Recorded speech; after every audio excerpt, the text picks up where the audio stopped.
Hi everyone, I'm Evangelos. Today I'm going to talk about user localization through SMS timing analysis, which is a work together with Theodor, Christina, and Aanjhan. SMS has been used in the past as an attack vector for malicious activities. We have flu bots, spyware, malware, smishing campaigns, SIM jacking activities and techniques. And don't forget that SMS is part of the 2G technology, which is known to be vulnerable. And what do we do about it? We continue to support it on 5G. Okay. So our goal here is use the SMS infrastructure to identify the location of the SMS recipient anytime, anywhere.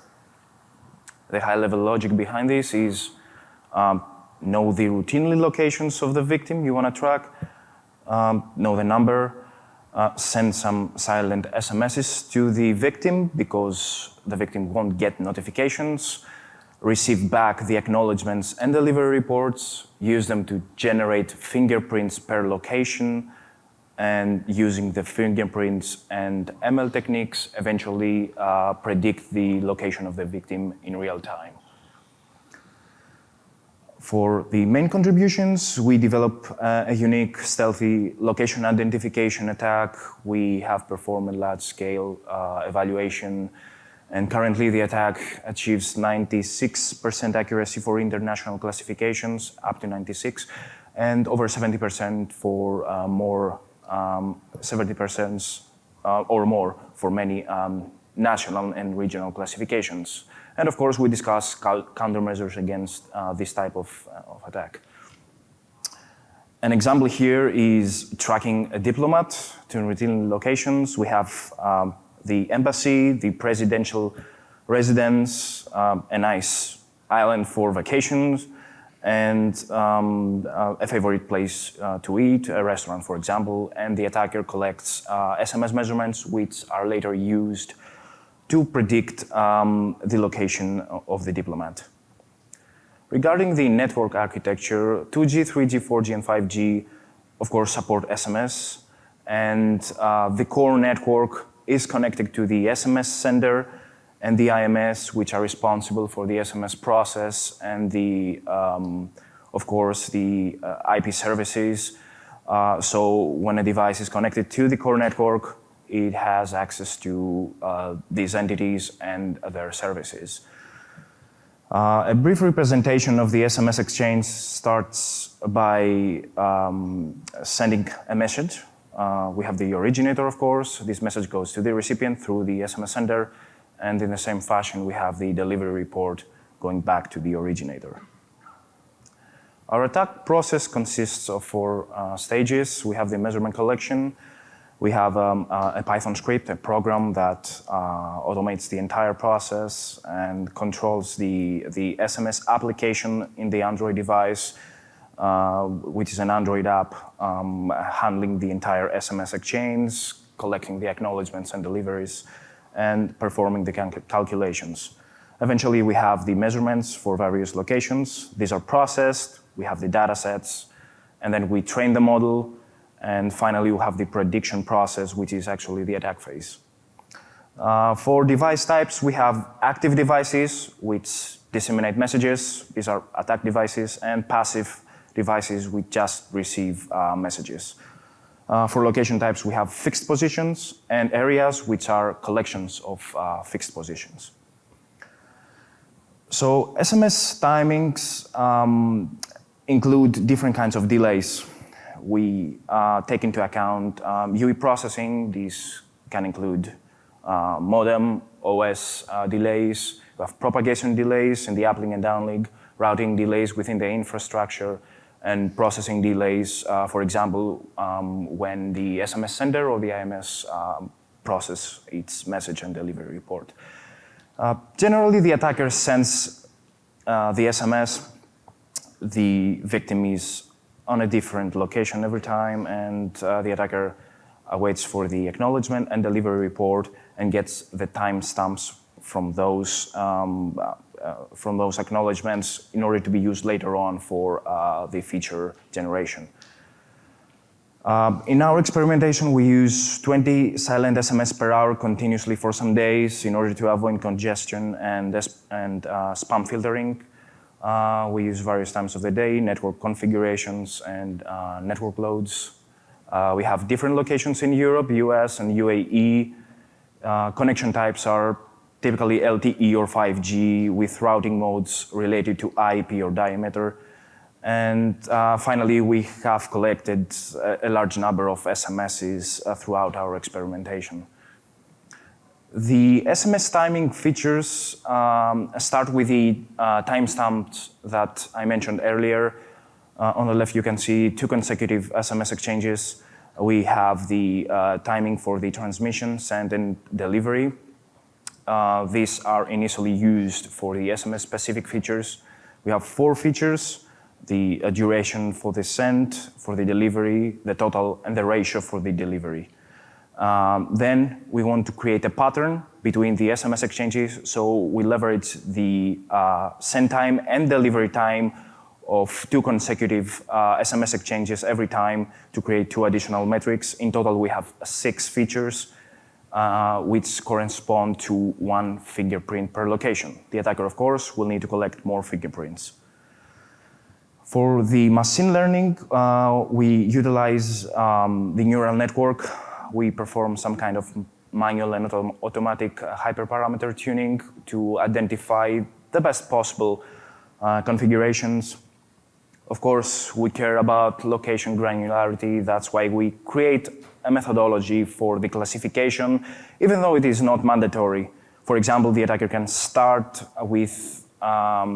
determining if the victim is overseas or in the home country, then try to find this specific country, and finally perform the national or regional classification. We have the model. What's next? We need to train the model based on the fingerprints. The attacker then will need to send new SMS messages and get the timing features, and these features are fed back to the model to predict the current location. International results. So, as I mentioned earlier, we have achieved up to 96%. However, for nearby countries like Belgium and Netherlands, the accuracy is 75, 74, and 62 for different operators. As you can see, the confusion matrices below display some kind of misclassification errors, which are mostly related to similar timings in the chosen fixed positions, and they are related to the homogeneous networks used in those countries. For national and regional results, we have fixed area and mixed classifications, various countries for 2 locations, 3, 4, and 5. The dashed lines represent the random guessing probability. As you can see, our classifications are above this probability, and especially for the binary classification, we can achieve a really nice accuracy. For example, for Belgium and Luxembourg, we have achieved up to 95% for operator F, and for operator G, for Luxembourg, we have 72%. We perform additional evaluation for stability of our model. First, we try to determine if the trained model can be used for more than a month, so the attacker does not need to collect new measurements and retrain the model. And actually, this is the case. The model did not show any sharp decline in the accuracy. It showed a stable accuracy, at least for the first 35 days from the training. Then we also perform additional evaluation for the time windows of the day and days of the week, both in bad results and really high results. We can see that there is no extreme variation within the accuracy boxes of the model. Of course, I'm mentioning the device models here just for the evaluation, and the attacker does not need to know the device manufacturer to perform the attack. For the advantages, we have low requirement in terms of equipment and cost. We exploit an existing SMS infrastructure. No internet access is needed, just a mobile number. Everything is automated. We use silent SMS for the attack to be stealthy, and we have high accuracy in many cases. Limitations. The current limitations concern mostly the granularity, which means that locations below 1 kilometer approximately apart may produce less accurate results. Adaptation to open world scenarios might be limited, and of course ML techniques are not perfect under all circumstances. For countermeasures, we have 4 straightforward countermeasures here. Rejecting or dropping silent SMSs is possible. However, the attacker can still use normal SMSs to perform the attack. We can use more robust filters. However, these will slow down the attacker, and these are not enough. So what we can do then is try to incorporate artificial random delays for the delivery report. Ideally, this could happen in the SMS sender or IMS, but we need to be very precise, and those details need to be unpredictable. Of course, we have the total elimination of delivery reports, which is the ultimate countermeasure against this attack. As takeaway points, I would like to mention that SMS localization is possible, but of course it is a complex problem for different aspects, and it applies to various devices, networks, and locations, has a worldwide application that can be stealthy. And finally, more sophisticated attackers, of course, can make this attack more impactful. This work has been acknowledged by GSMA, and we have a GitHub repository, which we are going to use to place the code there, and a longer version with more technical details on archive. Thanks, everyone. I'm ready to take your questions.